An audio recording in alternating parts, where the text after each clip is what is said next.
वाह बहुत ही वाह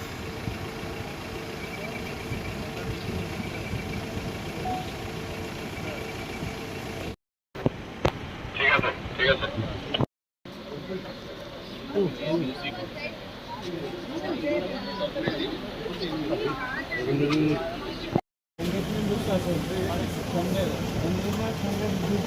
একজন এক্সট্রা একজন আছে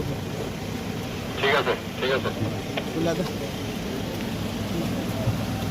মিডিয়া কি তোর বাইরে লেগে নাইছে কেউ যাতে দিতে না দেখেন এইটা নাই হচ্ছে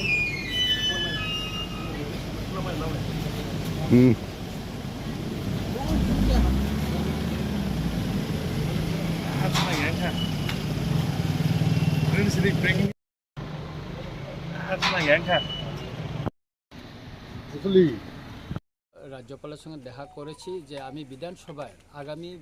যে আমাদের আপকামিং যে সিজনে কিছু প্রশ্ন আমি জমা দিয়েছিলাম এবং খুব গুরুত্বপূর্ণ প্রশ্ন এবং এটা তিপ্রাসার সম্পর্কিত প্রশ্ন নিয়ে তাদের অধিকার সম্পর্কে নিয়ে এই বিষয়টা আমি মাননীয় আমাদের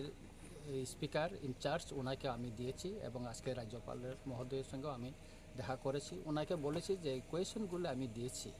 এগুলি সব দিস এলাও হয়ে যায় যেটা গুরুত্বপূর্ণ বিষয় উনি প্রতিটা প্রশ্নগুলি জিজ্ঞেস করছেন ওনাকে বাংলায় যেটা কোয়েশন করছিল এটা ইংরেজিতে ওনাকে বলা হয়েছে হিন্দিতে বোঝানো হয়েছে উনি এটা দেখছেন এটা উনি ফরওয়ার্ডিং করে পাঠাবেন কিন্তু যেহেতু স্পিকার ওনার স্বাধীন ক্ষমতা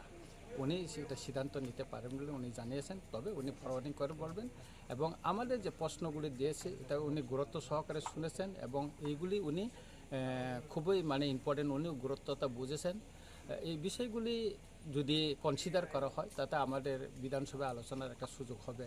সবচেয়ে গুরুত্বপূর্ণ বিষয় হচ্ছে কি আমরা তৃতীয় এডিসি থেকে যে সমস্ত বিল পাঠিয়েছি এটা কয়টা বিল পাঠানো হয়েছে এবং কেন অনুমোদন দেওয়া হয়েছে কিনা দেওয়া হচ্ছে না এবং এইগুলি শীঘ্রই অনুমোদন দিয়ে রাজ্যপালের কাছে পাঠানো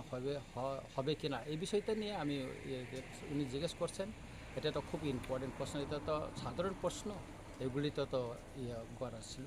তারপরে অন্যান্য ত্রিপুরার অন্যান্য বিষয় সমস্যা নিয়েও ওনার সঙ্গে আলোচনা হয়েছে খুব গুরুত্বপূর্ণ আলোচনা হয়েছে উনি শুনছেন আমি আরও অনেক বিষয় ওনাকে তুলে ধরলাম ওনাকে এই সমস্যাগুলি চলছে উনি শুনছেন উনি একজন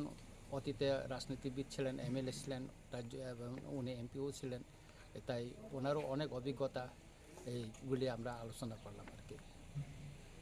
একদিকে আপনারা বলছেন যে ফান্ডিংয়ের বিষয়টা বলছেন এডিসিতে ফান্ডিংটা অনেকটাই কম কিন্তু রাজ্য সরকার তো বরাবর বলা যাচ্ছে ফান্ডিং অভাব নেই না এই প্রশ্নটাই বলেছিলেন মাননীয় মুখ্যমন্ত্রী মহোদয় বিভিন্ন জনসভাতে এবং বিভিন্ন প্রেস মিটেও উনি বলেছেন যে এডিসিকে 6,645 কোটি টাকা দেওয়া হয়েছে তা আমি বিধানসভাতে প্রশ্ন রেখেছিলাম যে আপনি 6,645 কোটি টাকা যে দিয়েছেন কোন অর্থ বছরে দিয়েছেন এবং কোন কোন খাতে দিয়েছেন এই প্রশ্নটা দিস এলাও হয়ে গেল এটা তো সাধারণ প্রশ্ন যেহেতু উনি নিজেই বলেছেন তো এই প্রশ্ন কীভাবে দিস এলাও হইল উনি আলোচনার একটা বিধানসভার সুযোগটা দেওয়া হইল না কেন এটা তো বুঝতে পারছি না এটা কনসিডার করার জন্য আমরা বলছি এবং আজকে এটা মাননীয় এই রাজ্যপাল মহোদয়কেও আমি বলেছি